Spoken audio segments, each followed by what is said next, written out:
विद्या विमर्श के question answer series का ये पहला वीडियो है। और इस क्वेश्चन आंसर के सीरीज में हम लोग जानते हैं कि जो भी स्टूडेंट का क्यूरीज होता है एकेडमिक या नॉन एकेडमिक से रिलेटेड, उस क्वेश्चंस को जानते हैं, समझते हैं, उसका सॉल्यूशन फाइंड करने की कोशिश करते हैं, तब उसका एक प्रेजेंटेशन आपके सामने रखते हैं। इस वीडियो में हम जानेंगे क्वेश्चंस हैं कि how to solve numerical problem. न जाने इस प्रॉब्लम से लाखों हजारों के स्टूडेंट्स जूझ रहे हैं। कभी कभी नॉलेज का सफिशिएंट नहीं होना होता है। कभी कभी नॉलेज होते हुए भी हम लोग एक प्रॉब्लम को अच्छे से सॉल्व नहीं करते हैं। इसका सबसे बड़ा वजह ये होता है, मान लीजिए एग्जाम्पल से हम समझने की कोशिश करते हैं।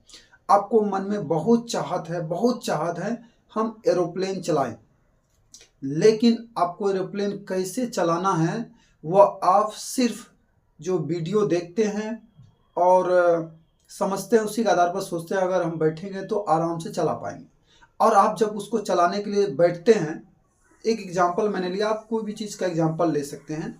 अब उस चीज़ को जैसे आप चलाने जाते हैं, आप उन चीज़ों को जो आपने वीडियो में या जो आपको दूसरे आदमी ने बताया उसको अप्लाई करने की कोशिश करते हैं। ब्रेक लगाते हैं और क्लच दबाते हैं और आगे पीछे देखते हैं, हैंडलिंग संभालते हैं, लेकिन उसके बावजूद आप प्रॉपर तरीके से उसको अच्छे से चला नहीं पाते हैं। क्या आप में कमी है? क्या आपको जो सिखाया गया वो गलत है? बिल्कुल नहीं। आपने हो सकता है कि सही सीखा होगा, लेकिन आपको कैसे अप्लाई करना है उसके लिए जो मेथड और प्रैक्टिस चाहिए वो आपने नहीं किया, इसीलिए आपसे वो क्वेश्चन सॉल्व, वो चीज़ें आपसे नहीं हो रही। इसी प्रकार से जब किसी भी प्रॉब्लम को आप डायरेक्टली हिट करना चाहते हैं, डायरेक्टली सॉल्व करना चाहते हैं, वो डायरेक्टली नहीं हो पाता है। उसके लिए इनिशियल फेजेज में आपको कुछ स्टेप्स, और जो बहुत सारे स्टूडेंट का एकेडमिक से रिसर्च किया हुआ फैक्ट है, उस चीज़ को अगर आप लागू करते हैं तो आप आराम से प्रॉब्लम को सॉल्व कर पाएंगे।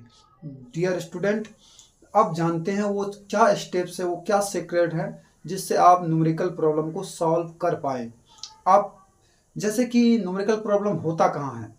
जनरली न्यूमेरिकल प्रॉब्लम्स आपके फिजिक्स और फिजिकल केमिस्ट्री और कभी कभी इनऑर्गेनिक में थोड़ा बहुत और मैथमेटिक्स में ज़्यादातर न्यूमेरिकल प्रॉब्लम्स होते हैं।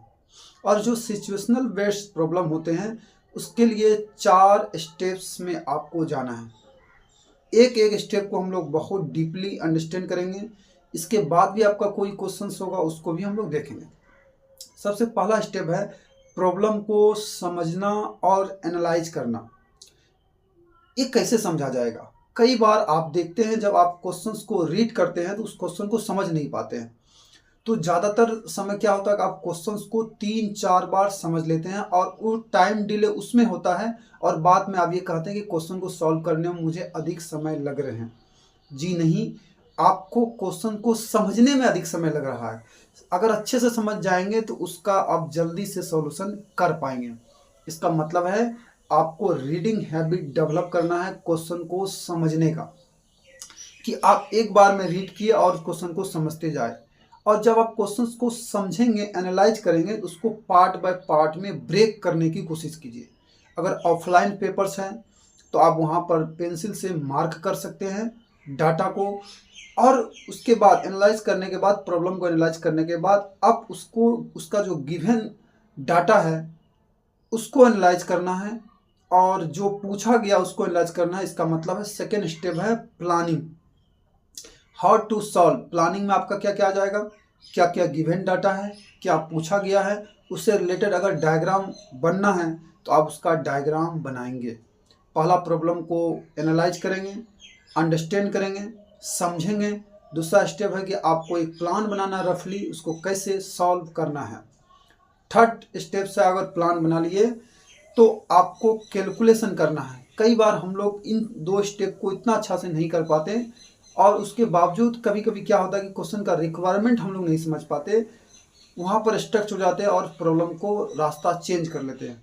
ऐसा आपको नहीं करना है। एक क्वेश्चंस में क्या पूछा गया मान लो नहीं भी आ रहा है, आप कहाँ तक निकाल सकते हैं डाटा को, जहाँ तक आप निकाल सकते हैं डाटा को वहाँ तक आप पहुँचने की पहले कोशिश कीजिए। ऑटोमेटिक है, धीरे धीरे जाते जाते जाते जाते आप जहाँ तक जाएंगे उसके बाद आपको आगे का रास्ता दिखता जाएगा। थर्ड स्टेप है कैलकुलेशन। आपको अच्छे से कैलकुलेट करना है, multiplication, division, basic multiplication, division, value को पुट करने में कई बार आप पजल हो जाते हैं, तो आप उसका कैलकुलेशन का एक स्मार्टेड तरीका ढूंढेंगे।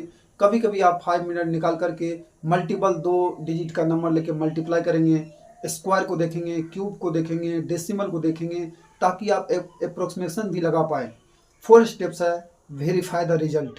कई बार ऐसा होता है कि आपसे क्वेश्चंस में 2x का वैल्यू पूछा गया, आप x का वैल्यू निकाल करके टिक कर देते हैं, तो ऐसा आपको नहीं करना है। कोशिश करना है आपको MCQ सॉल्व करने से पहले you have to solve a variety of subjective questions with examples and exercise. जब इन स्टेप्स को बहुत गहराई से आप अपने डेली लाइफ में इम्प्लीमेंट करेंगे तो आप में एक बहुत बड़ा चेंजेस आएगा।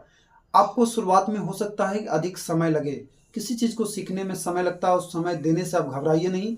अगर हम इन 4 स्टेप्स को फिर रिपीट कर देते हैं, प्रॉब्लम को समझना और फिर उसको एनालाइज करना, सेकंड उसका एक फॉर्मुलेट करना, उसको कैसे बनाना है, प्लान करना, डायग्राम बनाना, क्या पूछा गया है, क्या निकालना है, क्या दिया हुआ है, फिर थर्ड में आपको उसका कैलकुलेशन वाला पार्ट करना है। ये ज़रूरी नहीं है कि आप एक ही बार में क्लिक कर जाएगी क्या निकालना है, हो सकता है कई बार क्लिक नहीं करेगा, तो आपको वो जो चीज़ आप उससे रिलेटेड जो भी फार्मूलाज है, जो भी कंसेप्ट है, उसको कैलकुलेट करना, जहाँ तक आप निकाल सकते हो वहाँ तक निकालना और केयरफुल्ली कैलकुलेशन करना। थर्ड स्टेप, फोर्थ स्टेप उसको वेरीफाई करना। चलिए आज इन वीडियो को यहीं कंक्लूड करते हैं। आपका कोई क्यूरीज है तो आप ज़रूर बताएं। ऐसे इस क्वेश्चन आंसर सीरीज क्या है, आप अपना रिलेटेड क्वेश्चंस और क्यूरीज हमारे question in platform Facebook group में भेज सकते हैं और विद्या विमर्श के ऑफिशियल इंस्टाग्राम में भी भेज सकते हैं और इस कमेंट बॉक्स में भेज सकते हैं। इसके मदद से हम आपकी मदद कर पाएंगे। Thank you very much. Have a nice day. All the best.